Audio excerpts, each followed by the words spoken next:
Well, this was supposed to be the perfect plein air trip. But in the first 5 seconds of setting up, I realized I had made a big mistake. After flying more than 4,000 miles, I picked a spot that it was part of my childhood. I packed all the gear, Ya. I Así checked my queda. supplies, and well, nothing can go wrong, right? You can see the ocean way in the back. There are only two places in the world that I know of where the desert meets the ocean, and this is one of them. Plenty of subject matter to paint. Everything is it's got a shade of everything's gonna be yellow ochre and ultramarine. At least it's not it's rock and it's not sand. Finally, after an hour of climbing, we've gotten to the summit. Hey, what do you think? Well, and then it happened. This is the moment every plein air painter that I know dreads. I had my panel, I had my brushes, I had my palette, but I forgot my medium. We hiked for an entire hour. There was no way I was gonna climb back down, and this was the moment of panic.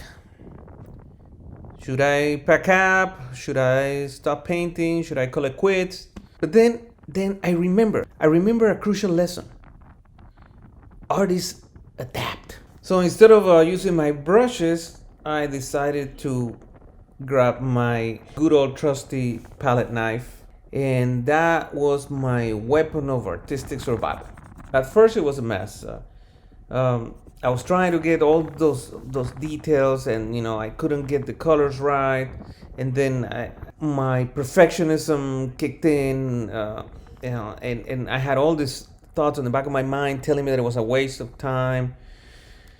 But then I let it go, and instead of focusing on making the perfect painting, I just focused on the experience. I focused on the feeling of the wind, the heat of the sun. Just feel the raw texture of nature itself. Okay, this is the end of the day. It is always hard to paint against the sun.